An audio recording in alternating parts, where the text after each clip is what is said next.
जी, अस्सलाम वालेकुम। मेरा नाम सुमैया है। मैं यूक्रेन के खार्किव सिटी में रहने वाली लड़की हूँ। मैं यहाँ पर एमबीबीएस करने आई थी। एमबीबीएस की 4th ईयर की स्टूडेंट हूँ। 4th ईयर का हमारा सेकंड सेमेस्टर चल रहा था।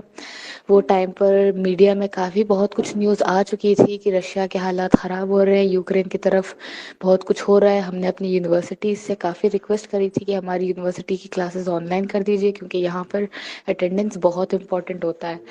और इंडियन एम्बेसी से भी रिक्वेस्ट करी थी। इंडियन एम्बेसी ने ऑन मैसिव रिक्वेस्ट पर ही एक एडवाइजरी जारी करी थी कि अगर बच्चे जाना चाहते हैं तो जा सकते हैं, बाकी हमारा जिम्मेदारी कुछ नहीं है। फिर जब हालात ख़राब हो गए, 24 तारीख की रात जब सबसे पहला हमला हमारे शहर में हुआ था, खार्किव की आउटस्कर्ट पर ही हमले हुए थे। हम सब अपने फ्लैट में थे, बच्चे हॉस्टल में थे। और यूनिवर्सिटीज़ उस दिन अचानक उन लोगों ने जवाब देना बंद कर दिया, एम्बसीज़ ने जवाब देना बंद कर दिया। हमें पता है हमारी हालत क्या रही है। जब 4-5 दिन हम अपने मेट्रो स्टेशन को बंकर बना कर रहते थे वहाँ पर, ना -5 -6 के टेम्परेचर में हम वहाँ सोते थे। हमारी सिक्योरिटी के लिए कर्फ्यू के टाइमिंग्स होते थे। और फिलहाल कल कल की बात है ये कि हम सब रेलवे स्टेशन पर खड़े थे। 3 घंटे वॉक करने के बाद हम रेलवे स्टेशन पहुंचे थे।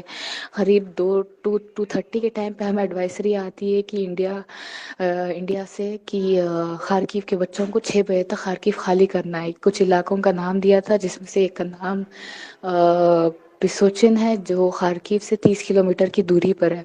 और ऐसे टाइम पे ना हमें टैक्सीज मिलते हैं, ना हमें बसेस मिलते हैं। तो हम सारे 700, मैं और कुछ सीनियर्स हमारे सब मिलकर, क्योंकि सीनियर हूँ मेरी जिम्मेदारी होती है कई बच्चों की यहाँ पर कि फर्स्ट ईयर और सेकंड ईयर के बच्चों को साथ लेकर चले। तो पूरे 800 से 900 बच्चों के ग्रुप बनाकर 30 किलोमीटर सब पैदल निकले हैं। लड़कियां लड़के, लड़कियां बेहोश हो रही है रास्ते में, सबको संभाल कर 30 किलोमीटर के बाद ये जगह पर आए हैं। पूरा रास्ता चलने के बाद रास्ता भर सर पर बॉम्बार्डिंग होती रही, हमारे सामने ब्लास्ट हुए हैं।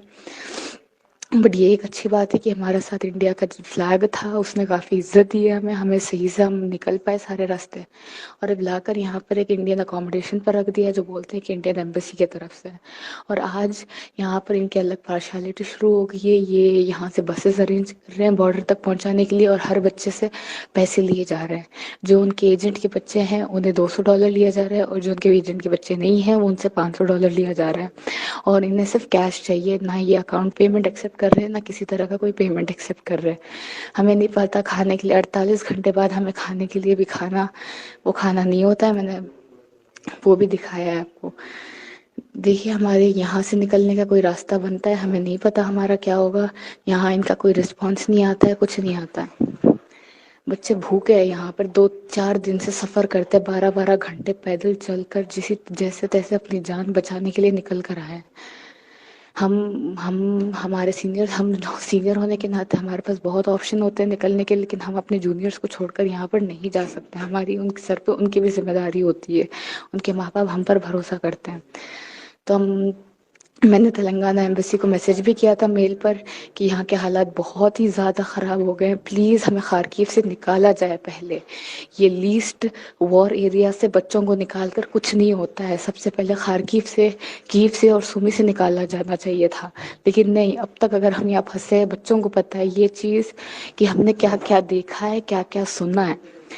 अपनी आंखों के आगे किसी को मैंने मरते देखा है गोली से, या फिर हमारे सामने ब्लास्ट होते देखे हैं, या फिर आर्मी के आगे भी खड़े होकर भी देखा है, जो कि एक 18 या 20 साल के बच्चों को नहीं मिलना चाहिए था इस वक्त पर। तो हम यही चाहते हैं कि किसी तरह एम्बेसी कुछ ना कुछ जब एक्शन ले, कुछ करे, या तो रशिया बॉर्डर ओपन करके हमें वहां से निकलवाए, या तो ऐसी फैसिलिटी प्रोवाइड करे कि भाई हम यहाँ से बॉर्डर तक सुकून से। अब तक आपने हमारे चैनल को सब्सक्राइब नहीं किया है तो अभी जरूर कर ले, ताकि हमारी हर लेटेस्ट वो ब्रेकिंग न्यूज आप तमाम को बराबर